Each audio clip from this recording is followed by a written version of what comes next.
అరుణాచలం యాత్ర. ఈ అరుణాచలం యాత్ర గురించి చాలా మంది చాలా వివరాలు అడుగుతుంటారు. ఈ రోజు మనం ఈ వీడియోలో అన్ని A to Z ఇన్ఫర్మేషన్ ఈ వీడియోలో తెలుసుకుంటాము. చాలా లేట్ అయిందండి వీడియో పెట్టడానికి, ఏమనుకోకండి. ఫస్ట్ అరుణాచలం ఎలా చేరుకోవాలి, ట్రైన్స్ లో ఎలా వెళ్ళాలి, బస్సులో ఎలా వెళ్ళాలి అనేది అడుగుతుంటారు. అలాగే అక్కడికి వెళ్ళాక బెస్ట్ రూమ్స్ ఎక్కడ దొరుకుతాయి, బెస్ట్ రూమ్స్ ఏమైనా ఉంటే చూపించండి అని కూడా అడుగుతుంటారు. ఇంకా గిరి ప్రదక్షిణ ఎలా చేయాలి, గిరి ప్రదక్షిణలో మనం ఏమేమి చూడాలి, అష్టలింగాలు ఎలా దర్శనం చేసుకోవాలి కూడా చూపిస్తా. టెంపుల్ టైమింగ్స్, ఇలా A to Z ఇన్ఫర్మేషన్ పూర్తి అరుణాచలం యాత్ర గురించి ఈ వీడియోలో ఉంటుంది. అసలు అరుణాచలం ప్రవేశించడం ఒకెత్తైతే ఆ అరుణాచలానికి ప్రదక్షిణం చెయ్యడం జీవితంలో మహత్భాగ్యం. అందున పరమశివనామం చెప్పుకుంటూ ఆ గిరి ప్రదక్షిణం చెయ్యడం అంటే అదొక గొప్ప అదృష్టం. Hi friends, welcome to our channel. నేను మీ ఆర్కే. నేనైతే ఈ అరుణాచలం వస్తాననుకోలేదు. ఈరోజు అరుణాచలం వచ్చిన A to Z ఇన్ఫర్మేషన్ మీకు ఫస్ట్ స్టార్టింగ్ నుంచి ఎండింగ్ వరకు మొత్తం A to Z ఇన్ఫర్మేషన్ అయితే ఈ వీడియోలో ఇద్దాం అనుకుంటున్నా. ఖచ్చితంగా చూడండి, నచ్చుద్ది మీకు ఈ వీడియో. ఫస్ట్ స్టార్టింగ్ ఎక్కడ ఉండాలి, ఎలా వెళ్ళాలి, ఎక్కడికి రావాలి, ఎక్కడ రూమ్ తీసుకోవాలి, ఎక్కడ రూమ్స్ ఎంత ఫెసిలిటీస్, ఎక్కడెక్కడ రూమ్స్ ఎంత ఛార్జెస్ మొత్తం వీడియోలో చెప్తా. ఇంకా ఆ తర్వాత గిరి ప్రదక్షిణ ముందు మనకు మెయిన్ అరుణాచలం వచ్చిందంటే ఒక ఆధ్యాత్మికం అనుకోండి.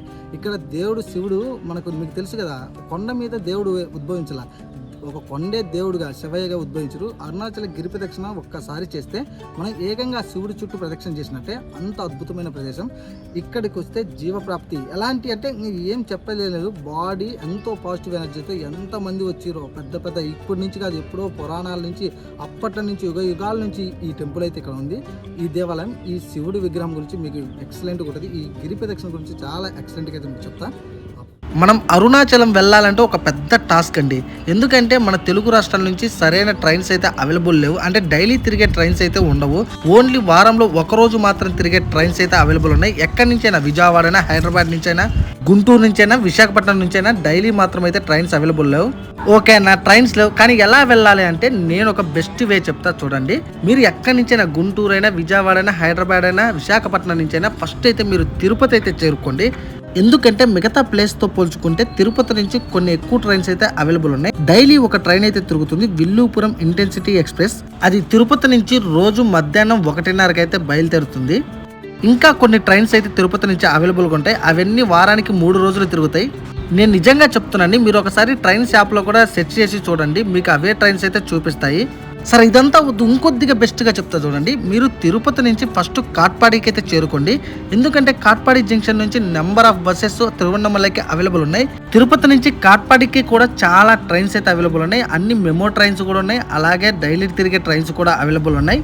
అందుకని నేను చెప్తున్నా, ఒకవేళ మీరు తిరుపతి చేరుకుంటే తిరుపతి నుంచి కాట్పాడికి వెళ్ళిపోయి కాట్పాడి నుంచి బస్ స్టాండ్ చేరుకొని అక్కడి నుంచి 1 కిలోమీటర్ ఉంటుంది బస్ స్టాండ్కి చేరుకుంటే అక్కడి నుంచి నెంబర్ ఆఫ్ బస్సెస్ అయితే తిరువన్నమలైకి అయితే ఉంటాయి. ఎందుకంటే కాట్పాడి నుంచి జస్ట్ 100 కిలోమీటర్లే తిరువన్నమలై. మీరు ఒక విషయం గుర్తుపెట్టుకోండి, అరుణాచలం అన్న తిరువన్నమలై అన్న ఒకటే. ఎందుకంటే మన తెలుగు వాళ్ళు అరుణాచలం అని పిలుస్తారు, అక్కడ తమిళ వాళ్ళు తిరువన్నమలైగా పిలుస్తారు. ఇప్పటి వరకు చెప్పింది ఒక ఫ్లోలో చెప్తా చూడండి. ఫస్ట్ మీరు ఎక్కడి నుంచైనా తిరుపతి చేరుకొని తిరుపతిలో వెయిట్ చేసి సాయంత్రం ఒకే ట్రైన్ ఉంటుంది, ఆ ట్రైన్కి వెళ్ళాలనుకుంటే వెళ్ళండి. లేదంటే తిరుపతి నుంచి కాట్పాడి జంక్షన్కి వెళ్ళండి. కాట్పాడి జంక్షన్ నుంచి నెంబర్ ఆఫ్ బస్సెస్ అవైలబుల్ ఉంటాయి. ఈజీగా తిరువన్నమలై అయితే చేరుకోవచ్చు. ఇక ఫైనల్ గా తిరువన్నమలై చేరుకున్నాక అక్కడ రైల్వే స్టేషన్ నుంచి బయటకు వస్తే అక్కడ నుంచి ఆటోలు అవైలబుల్ ఉంటాయి. అక్కడ నుంచి రాజగోపురంకి వెళ్ళిపోవచ్చు. సరే, ఇదంతా కాదన్న తిరుపతి నుంచి డైరెక్ట్ గా బస్సులు లేవా అంటే ఉన్నాయండి. తిరుపతి నుంచి నెంబర్ ఆఫ్ బస్సెస్ అయితే అవైలబుల్ ఉన్నాయి. ఫస్ట్ మీరు ఎక్కడ తిరుపతిలో ఎక్కడ ఉన్నా ఫస్ట్ బస్ స్టాండ్ అయితే చేరుకోండి. ఇక్కడ మీకు ప్లాట్ఫామ్ చూపిస్తున్నా చూడండి, 27 ప్లాట్ఫామ్, వేలూరు తిరువన్నమలై ప్లాట్ఫామ్. ఇక్కడ బోర్డు కూడా చూడండి. ఈ బోర్డులో ప్రతి 10 నిమిషాలకు ఒక బస్సు అయితే ఇక్కడ నుంచి అవైలబుల్ ఉంది. తమిళ వాళ్ళ బస్సులు ఉన్నాయి, తెలుగు వాళ్ళ బస్సులు ఉన్నాయి. అంటే ఇక్కడ నుంచి నెంబర్ ఆఫ్ బస్సెస్ ఉన్నాయండి. తిరుపతి చేరుకొని బస్ స్టాండ్కి వస్తే చాలు, అక్కడ నుంచి బస్సులో వెళ్ళిపోవచ్చు. అయితే బస్సులు చాలా ఫ్రీగా ఉంటాయి. అంటే ప్రతి 10 నిమిషాలకు ఒక బస్సు ఉంటుంది కాబట్టి చాలా ఫ్రీగానే ఉంటుంది. అయితే బస్ ఛార్జీ ఎంత అంటారా, ఒక మనిషికి 230 రూపాయలు అయితే తీసుకున్నారు. చూడండి, బస్సు అయితే చాలా ఫ్రీగా ఉంటుంది. మీకు ఇక్కడ నుంచి నేషనల్ హైవే తిరువన్నమలై దాకా, కాబట్టి బస్ జర్నీ కూడా చాలా ఎక్సలెంట్గా ఉంటుంది. ఎక్కడ మీకు ఇబ్బంది అయితే ఉండదు. ఫైనల్ గా బస్సులో తిరువన్నమలై చేరుకున్నాక తిరువన్నమలై బస్ స్టాండ్ ఎదురుగా మనకి ఆటోలు అవైలబుల్ ఉంటాయి. ఆటోలలో అడిగి ఎక్కండి. మీరు ఇక్కడ స్కామ్ జరుగుద్ది, ఆటోలు చాలా ఎక్కువ తీసుకుంటారు, 500 అట్లా. కానీ మనిషికి 30 రూపాయల కన్నా ఎక్కువ ఎక్కండి. అక్కడి నుంచి అంటే బస్ స్టాండ్ నుంచి మీకు ఆటో ఎక్కితే ఒక 30 రూపాయలు ఇస్తే మిమ్మల్ని రాజా గోపురం ఎదురుకైతే దించుతారు. రాజా గోపురం అంటే ఏంటో అనుకోకండి, అది టెంపుల్ యొక్క ద్వారము. ఆ ఎదురుగానే మీకు రూమ్స్ కూడా అవైలబుల్ ఉంటాయి. ఇప్పుడు వాటికన్నా ఒక పెద్ద టాస్క్ ఏంటంటే రూమ్స్. ఎవరైనా సరే తిరువన్నమలై వెళ్ళినాక రూమ్స్ గురించి సెర్చింగ్ ఎక్కువ జరుగుతుంటుంది. రూమ్స్ ఎలా తీసుకోవాలి, ఎక్కడ ఎలా ఉన్నాయి, ఎక్కడ బెస్ట్ రూమ్స్ దొరుకుతాయి అనేది చాలా మంది అడుగుతారు. అడగడమే కాకుండా టెన్షన్ కూడా పడుతుంటారు రూమ్స్ గురించి. నేను చెప్పేది ఏంటంటే మీరు రూమ్స్ గురించి అస్సలు టెన్షన్ పడకండి. ఎందుకంటే అది ఒక పెద్ద పుణ్యక్షేత్రం. చుట్టుపక్కల రూమ్స్ ఖచ్చితంగా అవైలబుల్గా ఉంటాయి. ఎందుకంటే నేను వెళ్ళాక చూసా కదా, రైల్వే స్టేషన్ నుంచి అలా నడుచుకుంటూ ముందుకు వచ్చిన, బస్ స్టాండ్ నుంచి అలా నడుచుకుంటూ ముందుకు వచ్చిన ఎంతమంది వ్యక్తులు మీ దగ్గరికి వచ్చి మీకు రూమ్ కావాలని ఎన్నో విజిటింగ్ కార్డ్స్ అయితే ఇస్తారు. ఇక్కడ చూడండి, మీకు చూపిస్తున్నా ఇవన్నీ విజిటింగ్ కార్డ్సే. ఇలాంటి విజిటింగ్ కార్డ్స్ నాకైతే చాలా వచ్చినాయి. కాబట్టి మీరు రూమ్స్ గురించి ఏ టెన్షన్ అవ్వకండి. కాకపోతే ఇక్కడ స్కామ్స్ ఉంటాయి కాబట్టి విజిటింగ్ కార్డులో నెంబర్కి కాల్ చేసి రూమ్ ఎంత ఉందో ఇక్కడే మాట్లాడుకోండి. ఒక్కొక్కరు 600 అన్నారు, ఒక్కొక్కరు 800 అన్నారు, ఒక్కొక్కరు 1000 రూపాయలు అన్నారు, ఒక్కొక్కరు 1200 కూడా అని అన్నారు. కాబట్టి మీరు ఇక్కడే క్లారిటీగా తెలుసుకొని మీరు రూమ్ గురించి మాట్లాడుకొని స్కామ్ లేకుండా జాగ్రత్తగా వెళ్ళిపోండి. అంటే ఆ రూమ్ మీకు నచ్చిందా లేదా చూసుకుని మరీ జాయిన్ అవ్వండి. ఇదంతా కాదన్నా మీరే ఒక బెస్ట్ రూమ్ చెప్పండి అంటారా? నేను ఒక రూమ్ చెప్తా, ఇది నా సజెషన్ మాత్రమే. మీ ఇష్టం, మీరు ఎక్కడైనా స్టే చేయండి. ఎందుకంటే ఇక్కడ నేను స్టే చేసిన, అందువల్ల నా ఎక్స్పీరియన్స్ మీతో పంచుకుంటున్నా. ఇక్కడ రూమ్స్ చాలా బెస్ట్ గా దొరుకుతాయి, అంటే చీప్ అండ్ బెస్ట్ లో దొరుకుతాయి. ఫస్ట్ మీరు ఎక్కడి నుంచైనా, బస్ స్టాండ్ నుంచైనా, రైల్వే స్టేషన్ నుంచే ఫస్ట్ రాజాగోపురం అయితే చేరుకోండి. అక్కడ అడగండి, ఎవరైనా రాజాగోపురం అంటే చెప్తారు. ఇక్కడ రాజాగోపురం కనపడదు కదా, దాని ఎదురుగున్న గల్లీ చూడండి, ఇట్లా సందు. ఆపోజిట్ రాజగోపురం ఎదురుగున్న ఆపోజిట్ గల్లీలో అలా ముందుకు నడుచుకుంటూ వెళ్ళాలి. మీరు రైట్ సైడ్ చూసుకోండి. నడుచుకుంటూ వెళ్ళేటప్పుడు మీ కుడి చేతి వైపున చూసుకుంటూ వెళ్ళండి. ఇక్కడ మీకు మఠంలు కనపడతాయి, సేవా మఠం అని. ఇంకొక మఠం, మెయిన్ మఠం అప్పర్ స్వామిగల్ మఠం అని కనపడుతుంది కదా బోర్డు. ఈ మఠంలోనే నేను కూడా స్టే చేసింది. అయితే మీకు ఇక్కడ కొన్ని బెనిఫిట్స్ చెప్తా, అవన్నీ మీరైతే నోట్ చేసుకోండి. మీరు ఒక్క రాత్రి మాత్రమే ఇక్కడ ఉంటే అయితే ఇక్కడ మీకు చాపా దిండిస్తారు. 100 రూపాయలు అయితే తీసుకుంటారు మనిషికి. ఇక్కడ చాపా దిండిస్తారు. పెద్ద హాల్ ఉంటుందండి. ఆ హాల్లో ప్రశాంతంగా పడుకోవచ్చు. అయితే ఒక్కొక్క పర్సన్కి 100 రూపాయలు అయితే తీసుకుంటారు. ఇంకొకటి ఇక్కడ లాకర్స్ కూడా ఫ్రీగా ఉంటాయి. మీతో తెచ్చుకున్న సామాన్లు ఆ లాకర్లో పెట్టుకుని తాళం వేసుకొని మీరు ప్రశాంతంగా ఇక్కడ ఉన్న ఓపెన్ ప్లేస్లో ఇక్కడ చాప దిండిస్తారు, అక్కడ పడుకోవచ్చు. ఇక్కడైతే 100 రూపాయలు అయితే తీసుకుంటారు. ఇంకొక విషయం ఏంటంటే ఇక్కడ వాష్రూమ్స్ ఎలా అంటే అందరికీ కామన్ బాత్రూమ్స్ ఉంటాయి, కానీ చాలా బాత్రూమ్స్ ఉంటాయి. అంటే ఒక 30 నుంచి 40 దాకా బాత్రూమ్స్ అయితే అవైలబుల్ ఉన్నాయి. లేడీస్ కి సపరేట్ ఉంటుంది, బాయ్స్ కి సపరేట్ గా ఉంటుంది. చాలా క్లీన్ కూడా ఉన్నాయండి వాష్రూమ్స్. నేనేందో ఊరికే ప్రమోషన్ లాగా చెప్పట్లేదు, నిజంగా నేను చూసి చెప్తున్నా. వాష్రూమ్స్ కూడా చాలా క్లీన్ గా అయితే ఉన్నాయి. ఇదంతా కాదన్నా, మాకు రూమ్సే కావాలి అంటే ఇక్కడ కూడా రూమ్స్ అయితే అవైలబుల్ గా ఉన్నాయి. అంటే కింద ఓపెన్ ప్లేస్ లో మొత్తం చాప దిండి ఉంటుంది. Second floor, third floor, fourth floor లో రూమ్లు అయితే అవైలబుల్ ఉన్నాయి. ఏసీ రూమ్స్ ఉన్నాయి, నాన్ ఏసీ రూమ్స్ కూడా ఉన్నాయి. ఇక్కడ రూమ్స్ కాస్ట్ వచ్చేసి 600 నుంచి 800 అయితే తీసుకుంటారు. ఇంకొకటి రూమ్ కి 2 మాత్రమే ఉంటారు. ఒకవేళ మీరు ఎక్స్ట్రా పర్సన్స్ గారు ఉంటే మళ్ళీ ఎక్స్ట్రా 200 అయితే కట్టాలి. ఆ రూమ్ లోనే స్టే చేసుకోవచ్చు. అర్థమైంది కదా. ఇక్కడ ఈ సేవా మఠం అనేది మనకు స్వామివారి సన్నిధిలో జరుగుతుంది కాబట్టి ఇక్కడ ఎటువంటి స్కామ్స్ కూడా జరగవు. కాబట్టి మీకు రూమ్ కావాలంటే రూమ్ ఇక్కడే తీసుకోవచ్చు. లేదా మాకు ఒక నైట్ మాత్రం ఉంటాయి కాబట్టి చాప మాత్రం సరిపోతుందని చాప తీసుకో. లాకర్ అయితే ఫ్రీ, లాకర్ కూడా తీసుకోవచ్చు. నన్ను అడిగితే ఇది బెస్ట్ ఆప్షన్ అండి. నేను బయట కూడా అడిగిన రూమ్స్ గురించి, చాలా చోట్ల 1000 రూపాయలు 1200 అని చెప్పారు. కానీ ఇద్దరే స్టే చేయడానికి అవకాశం ఇస్తారు. కానీ ఇక్కడ నలుగురైనా స్టే చేయొచ్చు. కాకపోతే ఎక్స్ట్రా 200 పే చేయాలి. ఇంకా మనం రూమ్ తీసేసుకున్నాం. ఆ నైట్ అక్కడే నిద్రపోయి మరుసటి రోజు మనం గిరి ప్రదక్షిణకి అయితే వెళ్ళిపోవాలి. తిరువన్నమలై వచ్చినా, అరుణాచలం వచ్చినా ఖచ్చితంగా గిరి ప్రదక్షిణ చేయకుండా వెనక్కి వెళ్లే భక్తుడే ఉండడు. కాబట్టి ఈ గిరి ప్రదక్షిణ ఎలా చేస్తారు, ఈ గిరి ప్రదక్షిణ గురించి ఎలా ఉంటుంది, అసలు ఈ గిరి ప్రదక్షిణ మనం ఏమేమి చూడాలని మొత్తం మీకు క్లారిటీగా ఈ వీడియోలో చెప్తా. అంటే ఒక ఫ్లోలో చెప్పుకుందాం. ఇది కూడా చెప్పుకుంటే మనకు కంప్లీట్ గా మనకి యాత్ర కంప్లీట్ అవుతుంది. ఈ గిరి ప్రదక్షిణ మొత్తం 14 కిలోమీటర్లు ఉంటాయి. ఈ 14 కిలోమీటర్లు 44 శక్తి ఎనర్జీ పాయింట్స్ అయితే ఉన్నాయి. ఇవన్నీ ఎలా దర్శనం చేసుకోవాలి, ఏ విధంగా దర్శనం చేసుకోవాలి, ఎప్పుడు నడిస్తే మంచిది, టైమింగ్స్ ఏంటి, ఇవన్నీ క్లారిటీగా వివరిస్తా. గిరి ప్రదక్షిణ చేసే ప్రతి ఒక్కరూ పాటించవలసిన కొన్ని ప్రత్యేకమైన విషయాలు కూడా ఉన్నాయి. అవన్నీ కూడా వివరిస్తా. చాలా మంది అడుగుతుంటారు, ఫస్ట్ గిరి ప్రదక్షిణ చేయాలా లేదా దర్శనం చేసుకున్న తర్వాత గిరి ప్రదక్షిణ చేయాలని అడుగుతుంటారు. కానీ మెయిన్ ఫస్ట్ గా గిరి ప్రదక్షిణ చేసిన తర్వాతనే స్వామివారిని అయితే దర్శనం చేసుకోవాలి. ఇందులో చెప్పేదేముంది, ఏ టెంపుల్ కి వెళ్ళినా మీరు ముందు ప్రదక్షిణ చేసిన తర్వాతనే కదా మీరు దర్శనం చేసుకోవాలి. అలాగే మనం ఇక్కడ గిరి ప్రదక్షిణ చేసుకున్న తర్వాతనే దర్శనం ఎక్కువ మంది చేసుకుంటా ఉంటారు. గిరి ప్రదక్షిణ ఎప్పుడు మార్నింగ్ అయినా లేకపోతే ఈవినింగ్ అయినా స్టార్ట్ చేస్తుంటారు. ఎందుకంటే మధ్యాహ్నం పూట బాగా ఎండలు ఉంటాయి కాబట్టి గిరి ప్రదక్షిణ మధ్యాహ్నం చేయడానికి చాలా కష్టంగా ఉంటుంది. ఒకవేళ మీరు గిరి ప్రదక్షిణ ఈవినింగ్ స్టార్ట్ చేస్తే మీరు గిరి ప్రదక్షిణ అయిపోయే టయానికి మీకు దర్శనం కూడా ఒక్కోసారి అందకపోవచ్చు. ఎందుకంటే ఇక్కడ టెంపుల్ టైమింగ్స్ వచ్చేసి మార్నింగ్ 5 నుంచి ఈవినింగ్ 8:30 లేకపోతే 8 లోపలే టెంపుల్ అయితే క్లోజ్ చేస్తారు. మీరు ఒకవేళ సాయంత్రం గిరి ప్రదక్షిణ చేస్తే మీరు అంతా తిరిగి వచ్చేలేకి మీకు ఈవినింగ్ అయిపోతుంది. అప్పుడు దర్శనం అందుకోపోవచ్చు. అప్పుడు మీరు గిరి ప్రదక్షిణ కంప్లీట్ చేసుకుని మళ్ళీ రూమ్ లోకి వచ్చి పడుకొని మార్నింగ్ వెళ్ళి దర్శనం చేసుకోవాల్సి వస్తుంది. మీ ఇష్టం, మీరు ఎప్పుడైనా గిరి ప్రదక్షిణ మొదలు పెట్టండి. కాకపోతే టెంపుల్ టైమింగ్స్ మాత్రం గుర్తు పెట్టుకోండి. మార్నింగ్ 5 నుంచి నైట్ 8 వరకే మీకు టెంపుల్ ఓపెన్ లో ఉంటుంది. ఇంకా మన గిరి ప్రదక్షిణ మొదలు పెడదాం. ఈ గిరి ప్రదక్షిణ మొత్తం మనం ఏమేమి చూడాలో తెలుసుకుందాం.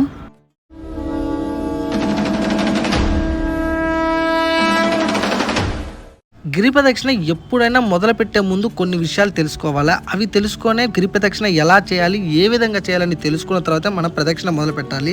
ఎందుకంటే నేను కొన్ని తెలుసుకున్నా, కొన్ని తెలియకుండా పోయినా, కానీ నేను చాలా మిస్ అయినా. అవన్నీ మీకు మిస్ అవ్వకుండా ఖచ్చితంగా చెప్తా. ఇవన్నీ నేనేందో కల్పించుకొని చెప్పట్లేదు. గొప్ప గొప్ప వ్యక్తులు వాళ్ళ ప్రవచనాల్లో చెప్తే అవి మీకు అర్థమయ్యేటట్టు చెప్తున్నా. మనం ఎప్పుడైనా గిరి ప్రదక్షిణ మొదలు పెట్టే ముందు 3 దేవాలయాలు అయితే మిస్ అవ్వకుండా దర్శనం చేసుకోవాలంట. ఇది నాకు తెలియదు, నేను మీకు చెప్తున్నా చూడండి. ఫస్ట్ అయితే ఈ క్షేత్ర పాలకుడైన భూతనారాయణ టెంపుల్ అయితే దర్శనం చేసుకోవాలి. ఈ టెంపుల్ వచ్చేసి మనకి రాజా గోపురం నుంచి జస్ట్ 300-400 మీటర్స్ దూరంలోనే ఉంటుంది, పెద్ద దూరం కూడా ఉండదు. రెండోది వచ్చేసి జంట వినాయక స్వామి టెంపుల్. ఈ టెంపుల్ కూడా ఖచ్చితంగా దర్శనం చేసుకోవాలా. మూడోది వచ్చేసి అన్నామలై ఉన్నామలై అమ్మవారి టెంపుల్ అయితే దర్శనం చేసుకోవాలి. ఈ 3 టెంపుల్స్ దర్శనం చేసుకున్న తర్వాత మనం గిరి ప్రదక్షిణ మొదలు పెట్టాలి. ఎప్పుడైనా గిరి ప్రదక్షిణ ఎడమ చేతి వైపు మాత్రమే చేయాలి. కుడి వైపున ఆ గిరి కొండ కనపడుతూ ఉండాలి మనకి. ఇంకొకటి, ఈ యాత్ర చేసే టైంలో ఎప్పుడు ఆ శివుణ్ణి స్మరిస్తూ నడవండి. ఇంకొక విషయం ఏంటంటే ఈ గిరి ప్రదక్షిణ చెప్పులు లేకుండా ఉత్తకాళ్ళతో నడవండి. ఇంకొకటి, మొత్తం గిరి ప్రదక్షిణ 14 కిలోమీటర్లు ఉంటే మధ్యలో ఈ 14 కిలోమీటర్ల మధ్యలో 44 శక్తి పాయింట్స్, ఎనర్జీ పాయింట్స్ ఉన్నాయి. అవైతే తప్పకుండా దర్శించడానికి ట్రై చేయండి. ఓకే, అది కుదరలేదా కనీసం అష్టదిక్పాలకులు ప్రతిష్ఠించిన 8 లింగాలను అయితే దర్శనం చేసుకోండి. మోక్ష మార్గాన్ని కూడా దర్శనం చేసుకోండి. సూర్య చంద్ర లింగాలు కూడా దర్శనం చేసుకోండి. ఈ గిరి ప్రదక్షిణలో కొన్ని ఆశ్రమాలు ఉన్నాయండి, ఇవి అయితే మిస్ అవ్వకండి. ఫస్ట్ అయితే రమణ మహర్షి ఆశ్రమం, స్కంద ఆశ్రమం, శేషాద్రి ఆశ్రమం. ఈ ఆశ్రమంలో అయితే అస్సలు మిస్ అవ్వకండి. ఎందుకంటే ఈ ఆశ్రమాలు చాలా అద్భుతంగా ఉంటాయి, మీకు చూపిస్తా. మీకు ఇవన్నీ ఇక్కడే చెప్తే చాలా పెద్ద వీడియో అయిపోద్ది. మీకు మధ్య మధ్యలో ఎక్కడెక్కడ ఏమేమి చూడాలి, మనం ఎలా వెళ్ళాలనే కూడా విషయాలు కూడా చెప్తా. అయితే ఫస్ట్ అయితే మనం గిరి ప్రదక్షిణ ఎక్కడ స్టార్ట్ చేస్తామంటే మనం రాజగోపురం ఎదురుగా అక్కడే దీపరాజన సామాన్లు ఉంటాయి, అలాగే టెంకాయ దొరుకుతుంది. అక్కడే దీపరాజన చేసుకుని మీకు కావాల్సిన కోరికలన్నీ ఇక్కడే మొక్కుకోండి. మధ్యలో ఇంకెక్కడా మొక్కుకోకుండా ఇక్కడ మొక్కుకొని ఆ రాజగోపురం ఎదురుగా మనం లెఫ్ట్ లో వెళ్ళాలి. లెఫ్ట్ లో మీకు చూపిస్తా చూడండి, ఇలా స్ట్రైట్ గా వెళ్ళాలి. 14 కిలోమీటర్ ఇదే దారిలో వెళ్ళాలి. ఎక్కడైతే మీరు గిరి ప్రదక్షిణ స్టార్ట్ చేసారో అక్కడికే వచ్చి మళ్ళీ అదే ఈ గోపురం దగ్గరికి వచ్చి ఇక్కడ ఆ గిరి ప్రదక్షిణ కంప్లీట్ చేయాలి. హరహర మహాదేవ్ శంభో శంకర. ఇంకొకటి, ఎవరైనా సీనియర్ సిటిజన్ అంటే పెద్దవాళ్ళు, ఎవరైనా ముసలి వాళ్ళు ఉంటే, వాళ్ళు నడవలేని స్థితిలో ఉంటే వాళ్ళకి ఇక్కడ ఆటోలు కూడా అవైలబుల్ ఉంటాయి. ఆటోలలో కూడా ఈ 14 కిలోమీటర్లు గిరి ప్రదక్షిణ చేయవచ్చు. అయితే ఈ ఆటోలకి ఛార్జెస్ అయితే ఎక్కువ ఉంటాయి, ఒక 500 నుంచి 1000 రూపాయల లోపు అయితే ఉంటాయి. మనం అలా గిరి ప్రదక్షిణ మొదలు పెట్టామో లేదో కొన్ని అడుగులు అలా వేయంగానే మనకు మొదటి లింగమైన అష్టలింగాలలో మొదటి లింగం ఇంద్రలింగం అయితే కనపడుతుంది. ఈ లింగాన్ని అష్టదిక్పాలకులో ఒకరైన ఇంద్రుడు ప్రతిష్ఠించాడు. ఈ ఇంద్రలింగాన్ని కానీ దర్శనం చేసుకుంటే దీర్ఘాయుష్తో జీవిస్తారని పురాణాలు చెప్తున్నాయి. అలా కొంచెం ముందుకు వెళ్తే మనకు ప్రతిదీ బోర్డుతో అవైలబుల్ ఉంటుంది. ఎటు చేయాలి, ఎటు వెళ్లకుండా ఉండాలనేది మీకు ఈజీగా అర్థమైపోతుంది. మీరు పెద్ద కన్ఫ్యూజ్ అవ్వాల్సిన అవసరం లేదు. మీరు వెళ్తుంటే గిరి ప్రదక్షిణ అన్ని బోర్డులు అవైలబుల్ ఉంటాయి. మీరు ఒక్కళ్ళు ఉన్నా కూడా చేసుకోవచ్చు. ఇక్కడ చూడండి వాటర్ అవైలబుల్ ఎలా ఉన్నాయో, ఇలానే అన్ని చోట్ల మీకైతే వాటర్ అవైలబుల్ ఉంటాయి. ఈ గిరి ప్రదక్షిణలో ఎటువంటి ఇబ్బంది పడాల్సిన అవసరం లేదు వాటర్కి. మీరు జస్ట్ ఒక ఖాళీ బాటిల్ తీసుకొని వెళ్తే ఇలాంటి చాలా ప్లేస్లు అయితే మనం వాటర్ పట్టుకోవచ్చు. ఇంకా వాష్రూమ్స్ కూడా ఎక్కడ పడితే అక్కడ అవైలబుల్ ఉన్నాయి. అలా కొంచెం ముందుకు వచ్చినాక మీరు అగ్నిలింగం దగ్గర కొద్దిగా కన్ఫ్యూజ్ అవుతారు. అగ్నిలింగం ఇట్లా రైట్ సైడ్ ఉంటుందని బోర్డు కూడా అవైలబుల్ ఉంటుంది. ఎందుకంటే అగ్నిలింగం లోపలికి ఉంటుంది కొంచెం రైట్ సైడ్కి, అందువల్ల ఇక్కడ కన్ఫ్యూజ్ అవ్వచ్చు. ఇక్కడ చూడకుండా వెళ్ళిపోవచ్చు కూడా కొంతమంది. కాబట్టి మీరు జాగ్రత్తగా గమనించి మీరు రైట్ సైడ్కి వెళ్ళాలి. ఇక్కడ ఈ ద్వారం కూడా కడుతున్నారు చూడండి. ఎందుకంటే మిగతా లింగాలన్నీ మనకి ఎడమ చేతి వైపు వస్తాయి, ఇది ఒక్క లింగమే కుడి చేతి వైపు కొంచెం లోపలికి రావాలి. అందుకే ఈ లింగాన్ని మిస్ అవుతారు చాలా మంది. ఈ అగ్నిలింగం మనకి ఆగ్నేయ దిక్కులో ఉంటుంది. ఈ అగ్నిలింగం యొక్క ప్రత్యేకత కూడా మీకు చెప్తా. దీన్ని స్వయంగా అగ్నిదేవుడు అయితే ప్రతిష్ఠించారు. రోగాల నుండి విముక్తి, ఆత్మశుద్ధి, పరిస్థితులను ఎదుర్కొనే శక్తి కూడా కలుగుతుంది ఈ అగ్నిలింగాన్ని పూజిస్తే.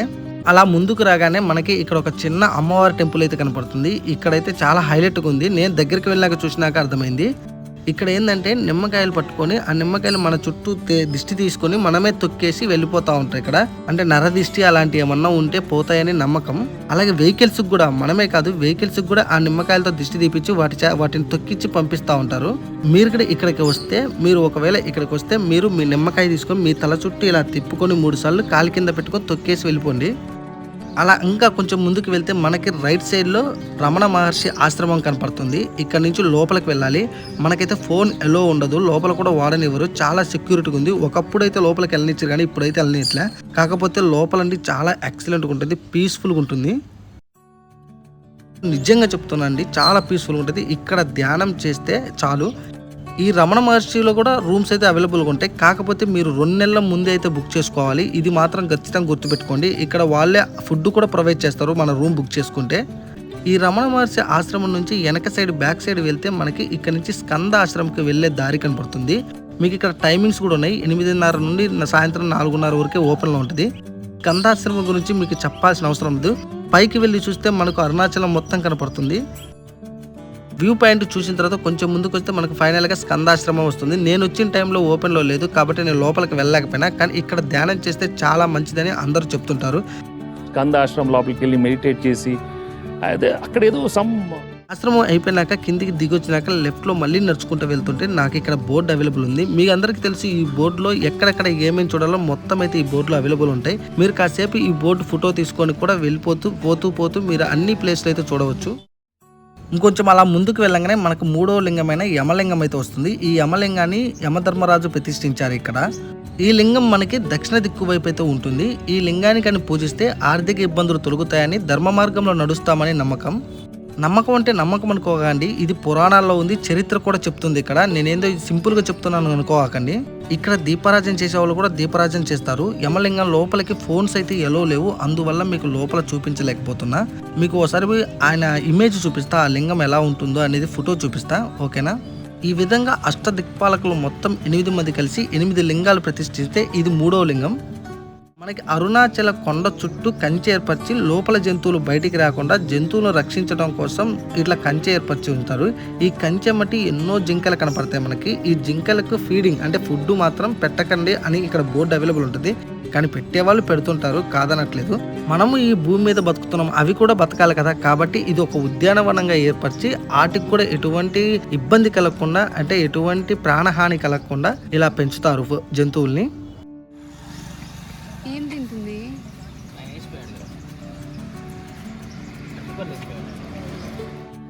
ఇంకొంచెం అలా ముందుకు వెళ్తుంటే మనకైతే ఇక్కడ నైరుతి లింగం అయితే వస్తుంది. అష్టలింగాలలో 4వ లింగం ఈ నైరుతి లింగం. దీని యొక్క ప్రత్యేకత కూడా చెప్తా చూడండి. ఈ నైరుతి లింగాన్ని ఎవరు ప్రతిష్ఠించారంటే రాక్షసుల రాజు అయిన నైరుతి అనే అతనైతే ప్రతిష్ఠించారు. ఈ రాక్షస రాజు నైరుతి దిక్కుకి అధిపతి. అయితే ఈ లింగాన్ని దర్శించడం వల్ల, పూజించడం వల్ల మనకు కలిగే మేలు ఏంటంటే రాక్షస పిశాచ పీడల నుండి, అంటే గ్రహ పీడల నుండి విముక్తి కలుగుతుందని నమ్మకం. అలా నైరుతి లింగాన్ని దర్శనం చేసుకుని కొంచెం ముందుకు వెళ్తే మనకి ఎడమ చేతి వైపున తిరువన్నైర్ అన్నామలై టెంపుల్ అయితే కనపడుతుంది. ఈ టెంపుల్లో తమిళనాడులో ఉగాది పండుగ రోజు సూర్యకిరణాలు లోపల ఉన్న విగ్రహం మీద పడతాయి. అప్పుడు దర్శించుకుంటే చాలా మంచిదని నమ్ముతారు ఇక్కడ. ఇంకొక విషయం ఏంటంటే మీరు ప్రదక్షిణ చేసే టైంలో మీకు అక్కడక్కడ చిన్న చిన్న టెంపుల్స్, దేవాలయాల దగ్గర అన్నదానం కూడా జరుగుతుంది. కావాలంటే అన్నదానం కూడా చేయొచ్చు. మీకు ఇక్కడైతే ఒక అన్నదానం చూపిస్తారు చూడండి, చాలా బాగుందండి. చాలా క్లీన్ గా పెడుతున్నారు అన్నదానం. చూడండి, మనకు అప్పడము, ఒక సాంబారు, రైస్, కర్రీ, ఇలా కొంచెం అన్నదానం అయితే పెడతారు. మీరు కావాలంటే ఖచ్చితంగా తినేయండి. తింటేనే అప్పుడు మీకు శక్తి వస్తుంది, ఈజీగా వెళ్ళిపోవచ్చు. మనకి అష్టలింగాలతో పాటు ఇంకొక 2 లింగాలు అయితే ఉంటాయి, సూర్యలింగం, చంద్రలింగం. ఇప్పుడు సూర్యలింగం దగ్గరికి వచ్చినాం చూడండి.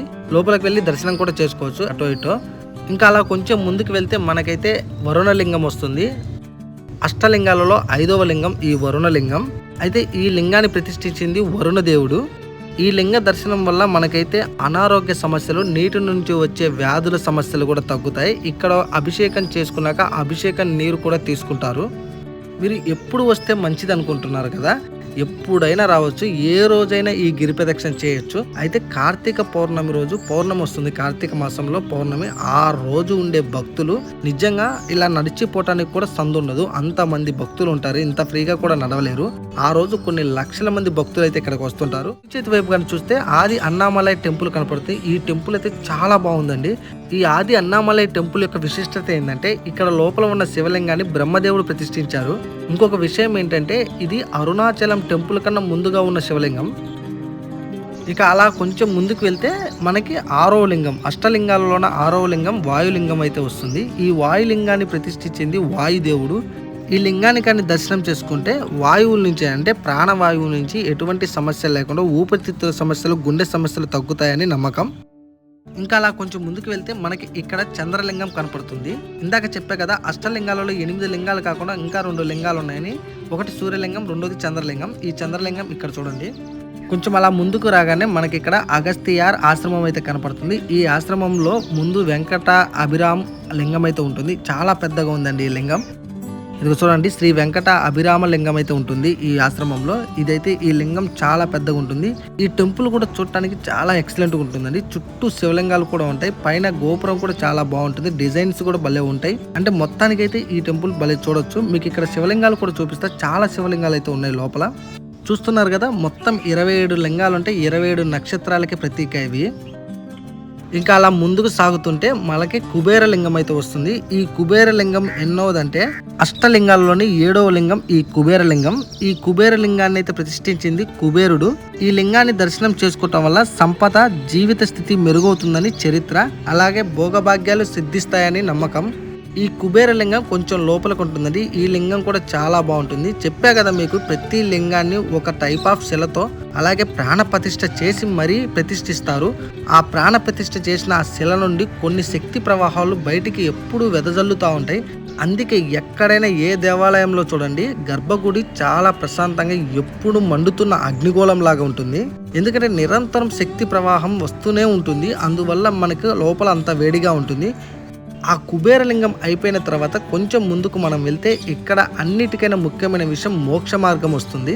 ఈ మోక్ష మార్గం లోపల నుంచి వెళ్ళటానికి ఇక్కడికి వచ్చిన భక్తులు, ప్రతి ఒక్క భక్తుడు ఇక్కడైతే క్యూ కడతారు ఖచ్చితంగా ఈ మోక్ష మార్గం నుంచి వెళ్ళాలని.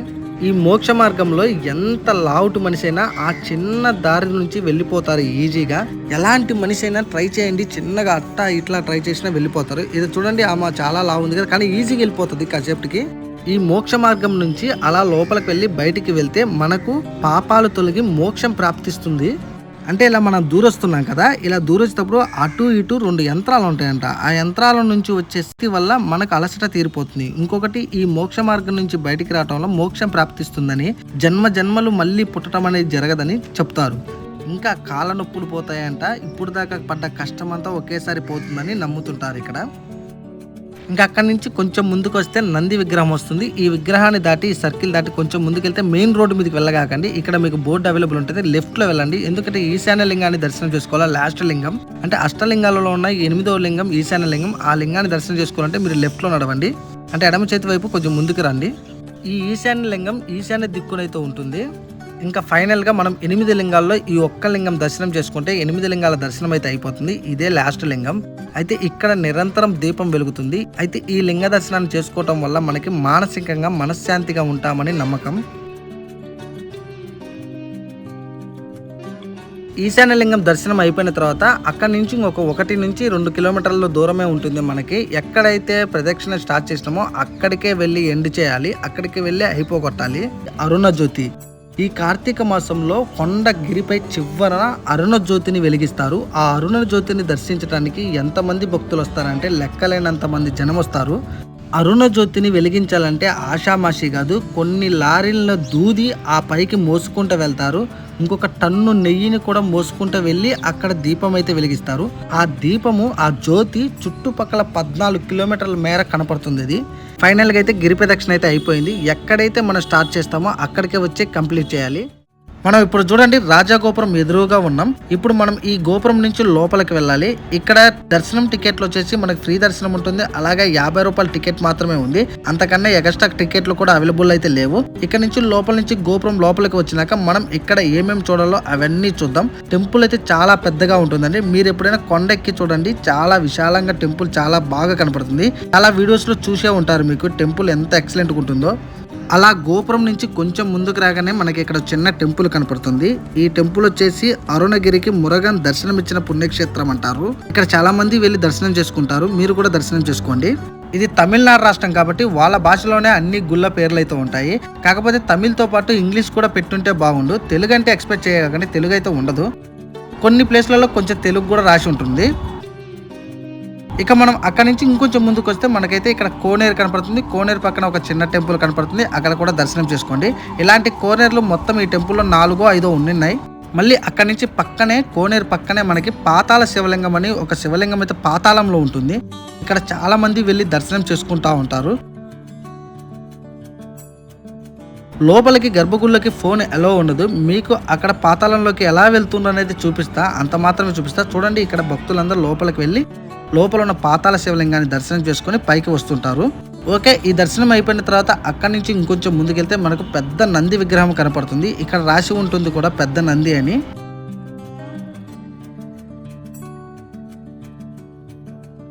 మళ్ళీ అక్కడి నుంచి ముందుకు లోపలికి వెళ్ళాక మనకి పక్కనే వినాయక స్వామి టెంపుల్ కనపడుతుంది. చాలా పెద్ద వినాయక స్వామి టెంపుల్. ఇక్కడ కూడా దర్శనం చేసుకునే వాళ్ళు చేసుకుంటారు.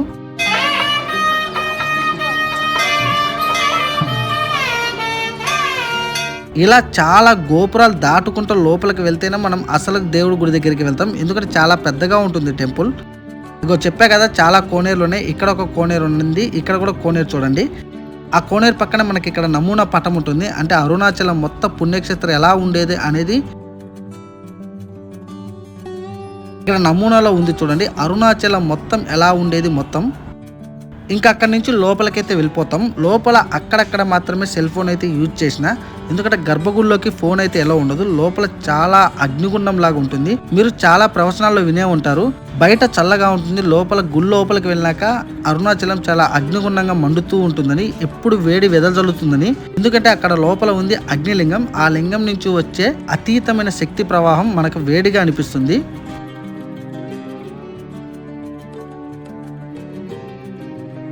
ఫైనల్గా మనం అరుణాచలేశ్వరుని దర్శనం చేసుకున్నాం కదా. దర్శనం చేసుకున్న అలా బయటికి రాగానే మనకి ఇక్కడ మెయిన్గా ప్రసాదం కౌంటర్లు. ఇక్కడ చూడండి, ఇక్కడ ప్రసాద కౌంటర్లు అయితే ఉంటాయి. ఇక్కడ ప్రసాదం వచ్చేసి మనకి 5 లడ్లు కలిపి ఒకే పొట్లం ఉంటుంది. చిన్న చిన్న లడ్లు 5 కలిపి 50 రూపాయలు అయితే తీసుకున్నారు. అలాగే ఇక్కడ చూడండి పులిహార, పొంగలు, ఇవి ఒక్కోటి వచ్చి 10 రూపాయలు అయితే తీసుకున్నారు. ఇక్కడ ఇంకా అరిసెలు, వడలు, చెక్కలు, ఇలా చాలా పలహారాలు అయితే ఉన్నాయి. ఎవరికి నచ్చింది వాళ్ళు తీసుకోవచ్చు. అయితే దేవస్థానం మాత్రం చాలా పెద్దగా విశాలంగా ఉంటుంది. చూడండి ఎంత ఓపెన్ ప్లేస్ ఉందో. ఇంకా ఫైనల్గా అంతా చూసాం కదా. ఇప్పుడు మళ్ళీ రిటర్న్ ఎలా వెళ్ళాలి, వెనక్కి ఎలా వెళ్ళాలి అంటే మీకు తిరువన్నమలై నుంచి తిరుపతికి మళ్ళీ ట్రైన్స్ అయితే అవైలబుల్ ఉన్నాయి. మార్నింగ్ 6:30కి ఒకటి ఉంది, మళ్ళీ 10:30కి ఒకటి ఉంది, మళ్ళీ ఈవినింగ్ 6 PM ఒకటైతే ఉంది. ఈ 3 ట్రైన్స్ అవైలబుల్ ఉన్నాయి. ఎవరికి ఏ టైంలో దర్శనం అయిపోతుందో తర్వాత రైల్వే స్టేషన్కి వచ్చి వెళ్ళిపోవచ్చు. ఇంకొక విషయం ఏంటంటే ఈ 3 ట్రైన్స్కి జనరల్ కంపార్ట్మెంట్లే ఉన్నాయి. కాబట్టి మీరు బుకింగ్ చేసుకుంటే చేసుకోండి. ఒక 2-3 పెట్టెలైతే మీకు బుకింగ్ అవకాశం ఉంటుంది. లేదంటే మీరు జనరల్ కంపార్ట్మెంట్లో వెళ్ళిపోవచ్చు. ఇక్కడ రైల్వే స్టేషన్ మొత్తం చూడండి ఎంత మంది ఉన్నారో. వీళ్ళంతా జనరల్ కంపార్ట్మెంట్లో ఎక్కే వాళ్ళే. ట్రైన్స్ చాలా ఫ్రీగా ఉంటాయండి. మీరు ఏ టెన్షన్ తీసుకోకండి. జనరల్ కంపార్ట్మెంట్లోనే ఎక్కుతారు అందరూ. ఇంకా అలా తిరువన్నమలై నుంచి తిరుపతి చేరుకొని ఎవరి డెస్టినేషన్కి వాళ్ళు వెళ్ళిపోవచ్చు. మొత్తానికైతే తిరువన్నమలై అరుణాచలేశ్వరుని అయితే దర్శనం చేసుకున్నాం. ఇంతటితో మన తిరువన్నమలై యాత్ర అయితే అయిపోయింది. ఈ వీడియో కానీ మీకు నచ్చితే లైక్ చేయండి, అలాగే సబ్స్క్రైబ్ చేయండి. Thank you so much.